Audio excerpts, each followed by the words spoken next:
আশুরার দিন মুসলমানদের আল্লাহর প্রতি আরও বেশি কৃতজ্ঞ হওয়ার, কৃতজ্ঞতা প্রকাশ করার দিন।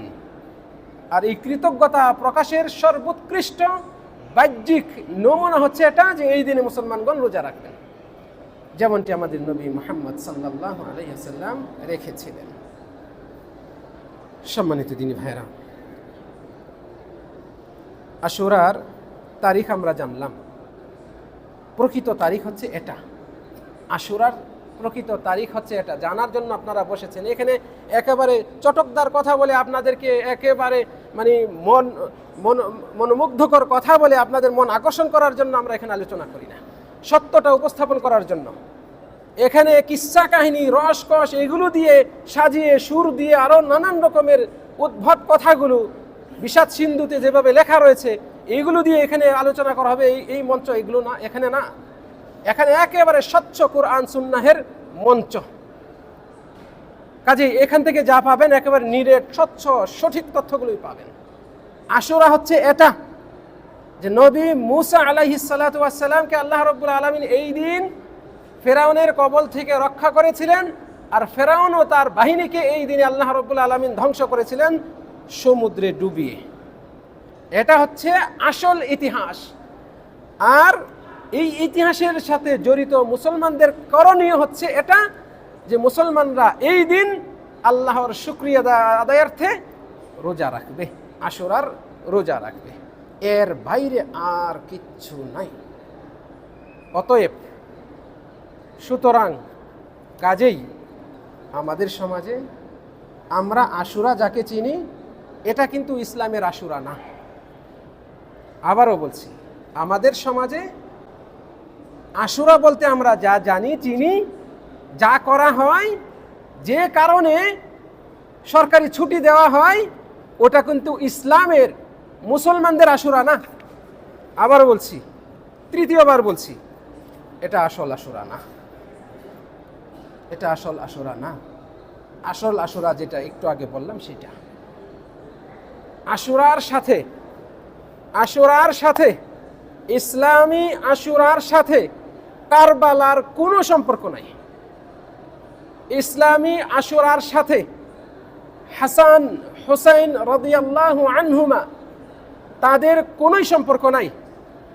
কাজেই যারা এই সময় আশুরার নাম ভাঙ্গিয়ে এই কাজগুলো করেন, এগুলো কোনোটাই ইসলাম সমর্থন করে না। প্রকৃত মুসলিম কখনোই ওই কাজে জড়িত হতে পারে না। আবারও বলছি, কারবালার যে দুর্ঘটনা, মর্মান্তিক ঘটনা, এটা আমাদের প্রত্যেক মুমিন মুসলমানের হৃদয়কে রক্তক্ষরণ করায়, আমাদেরকে ব্যথিত করে। এটা মুসলিমদের ইতিহাসে একটা জঘন্যতম দিন, যেই দিনে নবী মুহাম্মদ সাল্লাল্লাহু আলাইহি ওয়াসাল্লামের নাতিকে নির্মমভাবে হত্যা করা হয়েছে, হাসান হুসাইন রাদিয়াল্লাহু আনহু, এবং তার সাথে আরো অনেকেই শাহাদাত বরণ করেছেন। এটা সত্য, কারবালায় এই দুর্ঘটনা ঘটেছে, এটা সত্য। কিন্তু এইটাকে কেন্দ্র করে মুসলমানরা আশুরার আসল বিষয়, ইতিহাস ভুলে যাবে, আশুরা কেন্দ্রিক মুসলমানদের করণীয় সেটা ভুলে যাবে, আর নব আবিষ্কৃত মুসলিম নামক ইসলাম থেকে বিচ্যুত, নিজেদেরকে মুসলিম দাবি করে এরকম কিছু মানুষের প্রচলন, রীতিনীতিকে আমরা মুমিন মুসলমানরা ধারণ করব, এটা উচিত নয়। এটা মোটেও উচিত নয়। আবারও বলছি, কারবালার সাথে আশুরার, ইসলামী আশুরার কোনো সম্পর্ক নাই। অতএব আশুরার দিনে তাজিয়া মিছিল বের করা, প্রতীকী মূর্তি তৈরি করা, কিভাবে আপনি মনে করেন এরা ইসলামের অংশ হতে পারে?